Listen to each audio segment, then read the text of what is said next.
So I'd like to introduce today, we have a bond election coming up in Navarro ISD, and here to speak to us about it today is Whitney Magness. She's the Navarro ISD Communications Officer, and Paul Neuhoff is Navarro ISD CFO. We've got some good information to share with us today about the Navarro ISD bond, election day, the needs of this, why it's being proposed, and the impact it's going to have on realtors, property owners in the area. Well, hi, I am Whitney Magness, and I do have with me Paul Neuhoff. And so we just wanted to give y'all some information and make sure that everyone is aware about why we're going out for this bond and the impact that it'll have. The bond really came from actually years of meetings with community members and school administrators after we've started seeing a lot of the building growth, as I'm sure y'all are very aware of. So we have been having these community facilities meetings, and we actually had discussions looking at should we build an elementary school, a junior high, a high school. And after all of these meetings, the facilities committee said that we should go out for a high school due to how the configuration would work. If a bond passes and we build a new high school, our current junior high students would actually move into the existing high school, giving us more space for our junior high students, which we could then reconfigure our lower grades, taking our 6th grade out of our intermediate and moving it into the junior high, so we can have 6, 7, and 8 at the junior high. So this frees up space at our lower grades and moves our current junior high students into a bigger campus as well. The high school, that the proposed high school, is bigger than it currently is.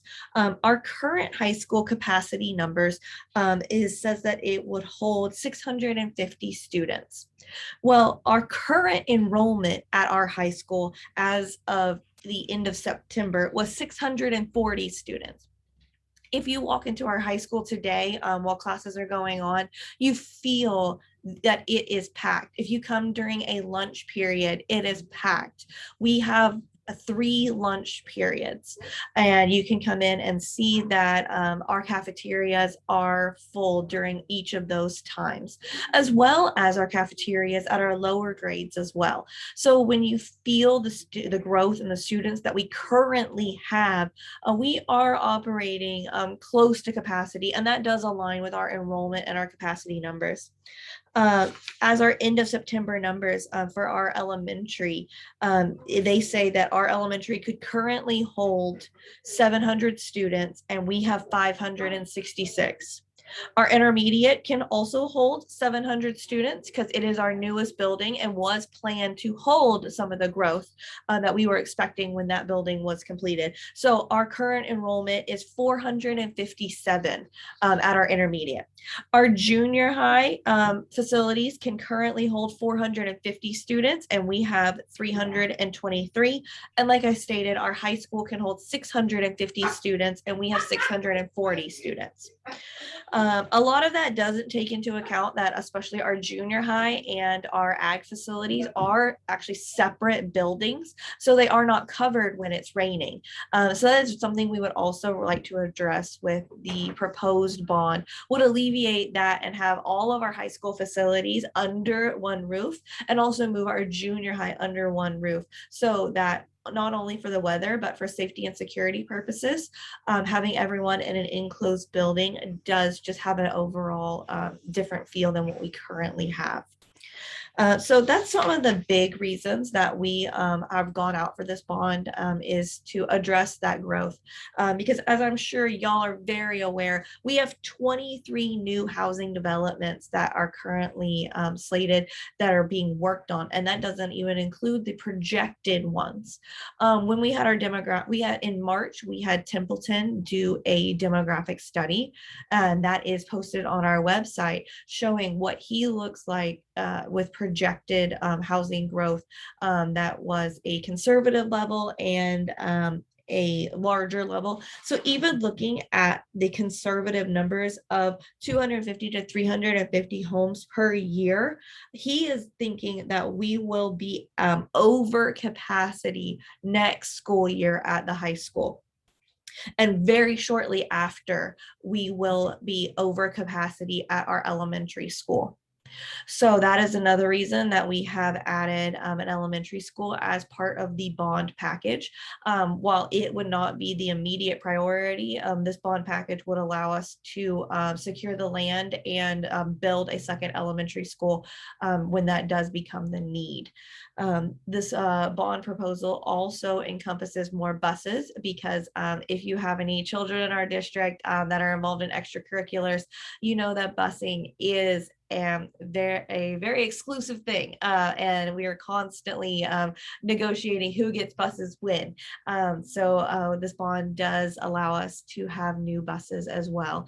And then also touching on some refurbishing of furniture and adding new things at all of our campuses. So every campus does get something out of this bond package as well. So yeah, another question y'all had asked was to address some of the taxing impact. So I wanted to allow Paul to address some of that. Okay, so obviously we do not have the borrowing authority.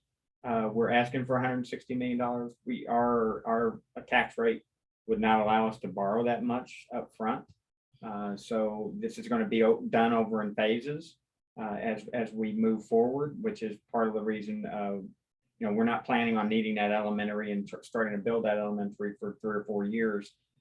So the first bond issue that will go out would be if it passes this November, then probably in January we will probably be taking out the bond issue. It'll probably be for 90 to 95 million, which we will max out our INS rate at that point. So we will go from 24 cents to 26 cents. We will add 26 cents, I'm sorry. So we'll go from 24 cents to 50 cents for the INS rate. And then we will, as property values increase, as we add more land, as property values increase, our borrowing capacity will increase in the future. So we will come back as needed to complete the projects as we're moving forward. But that initial bond issue will probably take us to the cap on INS. We've been working with our financial advisors, which I think most of you know, Samco. They do a whole lot of work in this area. They are real comfortable with where we're at. They're the ones who have given us the projections on where they think we'll be able to borrow. And they're being really conservative in terms of what we will be able to borrow and what we, we'll need to increase the tax rate on. We're all being extremely conservative. We always plan for the worst, and usually it comes out better. That's always the hope. But you plan for that worst case scenario, and that's what you have to, inform people of, so that they're aware of that worst case. But we fully expect it to get better. But Samco is like I said, they're well known in the area. They work with most of the cities and schools here in this area, so they know the market, they know the area, they know the properties. So we're real comfortable working with them and where they've projected where we will go. So Paul, if I may ask, for the full course of the proposed project, you're looking at 160 million. Correct. But here in November, what is the bond proposal for November? The bond proposal for November is for the full 160 million.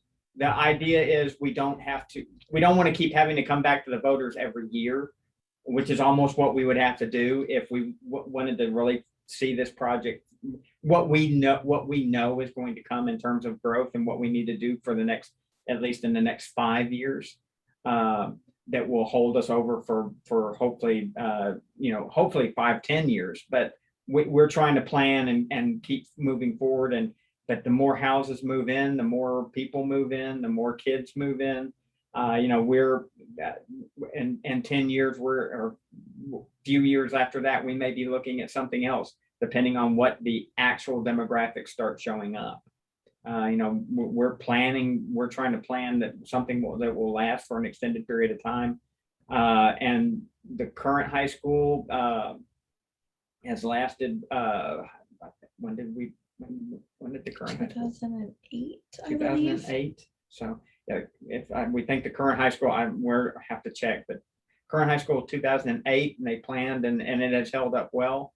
And even with the new high school as part of the project and as part of the design phase, they're going to include the ability to expand on that so that we don't have to build a new one, so we can add on rooms easily, where it's not going to be an excessive amount of cost to expand there. And we will, with the land we're looking at putting that on, we will have room to expand. So there will be lots of room where we are looking at. So we're very encouraged with that as well. But the 160 million goes out, but we can only issue what we are allowed to up to be able to pay back at that 50 cents. So if our members want, or the public want more information on this bond issue, where's the best place for them to go to view that information?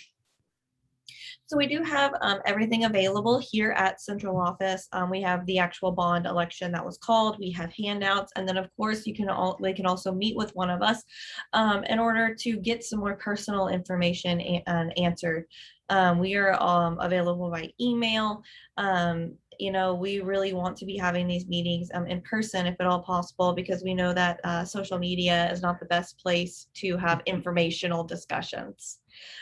So we are also having in-person discussions at any of our booster club meetings, any of our school functions. We are trying to have a specific area set aside for discussing the bond as well. So every time a parent has an opportunity or a community member has an opportunity to come to one of our campus events, we are also here and available to discuss. And most of the information on the website. Yes, and all of this is available on our website as well. Up at the top right-hand corner, it says Bond 2021, and we have all of this laid out there as well. And our website does also talk about voting and making sure that it was focusing on being registered to vote, but this past Monday, October 4th, was the end of voter registration time. So now we are prepping for early voting, and early voting does start October 18th. So you can do that from October 18th through October 29th. And you can do that at the Seguin Elections Office. You can do that at the Cibolo Fire Station, the Central Texas Technology Center, Grace Church, New Berlin City Hall, any of those election offices that pertain to you in the county. But the one that most people will go to is our Seguin Elections Office. And then November 2nd is Election Day. And on the bond information on the website, we are trying that we have been posting responses to frequently asked questions. We've been trying to create an FAQ section. I know that Whitney's been working on, so she's been posting those as we come up with the questions with the answers. So we are trying to give as much information out there on the website as possible. Fantastic. I would like to ask our committee members if they have any questions, but before I do that real quick, Whitney, you mentioned your website. What is your website address? Oh, so that it would be www.nisd.us. Thank you.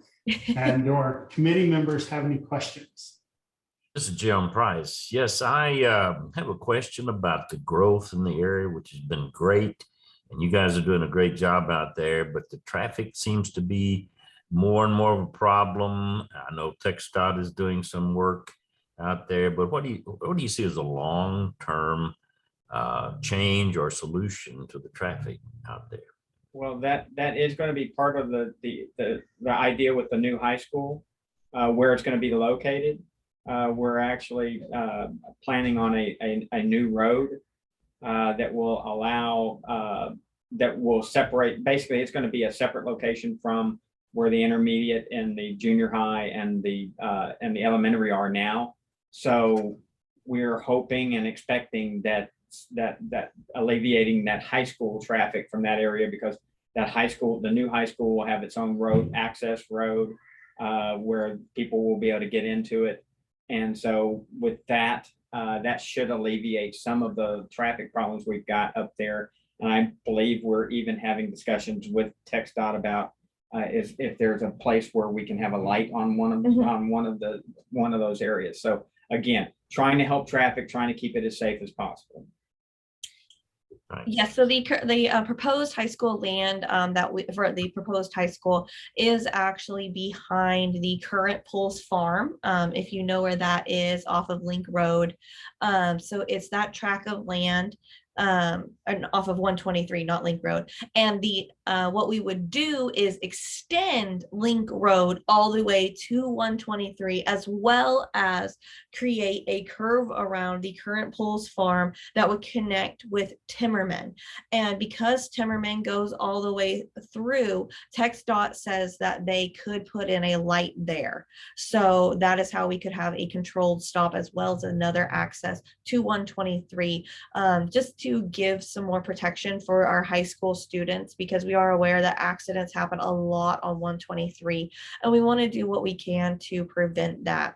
So adding in these two entrance and controlled entrance and exits would allow us to give a little more protection for our students and our staff, as well as hopefully relieve some of that off of our parents who are doing the pickup and drop off. And by removing that, not having a school on 123 on Link Road, and that connection to 123 should have some more room for our parents doing pickup and drop off, particularly for our elementary and intermediate. So that is kind of our goal. Thanks. I have a question. You gave us the numbers on what the current buildings could hold and what they are currently at. Do you know, sort of off the top of your head, like the percentage increase in students over the past couple of years? Like, last year versus this year, is it 10% more, or do you have that info? Well, I can tell you this: last year, the entire state of Texas was down because of COVID. But I do know that, and only because I saw these numbers this morning, so I can tell them off the top of my head. We ended last year with 1,849 students. We, at the end of September of this year, we had 1,986 students. And that fluctuated a little higher. At one point we were, I know that we were a little close to 2,000, even closer to 2,000 this year. So it fluctuated a little up and down as kids have come in and out, and with COVID issues and other things that, still hanging out there. But we are significantly up from last year, and actually we are now that 1986 puts us above where we were the year before that. Yes. When we ended. So it sounds like the high school is the critical building where it's nearly at capacity right now, like 10 students away. Yes, and one of the other things that the new high school addresses is it's going to provide more opportunities. We're looking at, since with an expanded high school, more CTE opportunities, that are going to be available to students. We're going to try to add more things because we'll have more space to put them in. We're going to expand some of the ag opportunities as well. So that's one of the other things that as we build that school, we're going to build into that capacity to put in more of those types of career and technology and education opportunities for the kids. And to go back to your original question, looking at the demographic study that Templeton Demographics did, they have on here going back all the way to the 16-17 school year. And we have, ignoring last year's anomaly of the COVID pandemic, we've had consistent growth, at least from 16-17. And we know it's farther than that. I just don't have it on hand. But looking at the Templeton Demographic study, it does have those numbers in there. And actually, until COVID, and I'm not sure when we have in the past been classified as a fast growth district. I think we are still. We may be, but well, they've changed how the classification is. So and COVID took a whole lot of people out of fast growth. But they've changed, and TEA has changed the way that, or the legislature actually changed the way a fast growth district is determined now. So, but based on the demographics, I even ran numbers, and we will be determined as fast growth, but it looks at like a 3-year average, or I can't remember exactly how they're doing it, but we will hit fast growth if the demographics hold up, which Templeton demographics is one of the best known in the state. They're known for, you talk to the people who have used them and they tend to get the numbers right.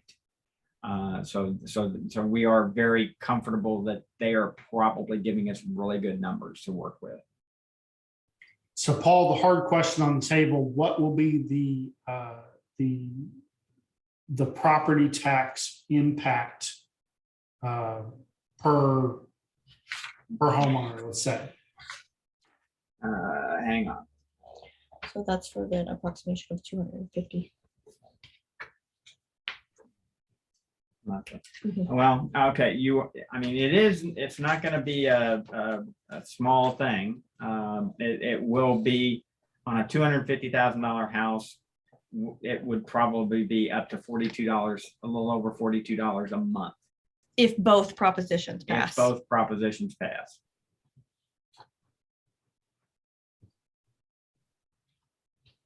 Thank you. Do we have any more questions from our committee? No, she answered the question I was going to ask about the location of the land.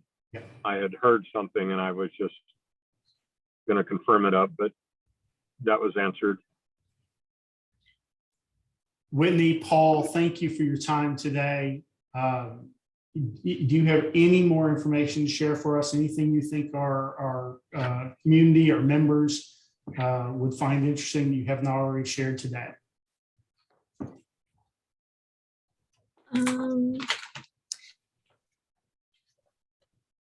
If not, I'm sure they'll be in touch. Well, just a reminder that, that over the past, we have been lowering the tax rate over the past few years. And we all know what property value growth, does. So,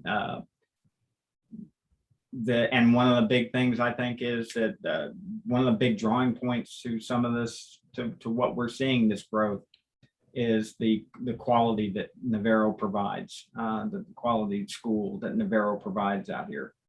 So I think that is driving some of that growth out here. We've had several people that have come in and said they moved here because of this. Mm-hmm. So yes, our elementary school was named a National Blue Ribbon School. And so our administrators will actually be going to Washington, D.C. next month to receive the award and make it official. So if you don't know what that is, there is a certain number of schools named every year as National Blue Ribbon schools that have basically been deemed by each of their states to be either closing the gaps or high achievement. And Navarro Elementary was ranked for closing the gaps. So we were noticed by the Commissioner of Education and nominated. And so we filled out the application and won the award. So it basically means that we are recognized as one of the best schools in the state. And so we are so excited about that. And we know that's probably going to only attract more attention to our district. So we're very excited. So our members absolutely see the growth in the area. This is an important issue to them. This discussion was specifically requested by our members, by our board of directors. And so that's why we reached out and had this communication. Thank you all both for your time. Thank you for coming to meet with us today. We're going to share this with our members on our Facebook page. Again, thank you all for coming out and meeting with us today. Thank you so much for having us and asking us to talk. And we are very honored. Thank you all. good to see you.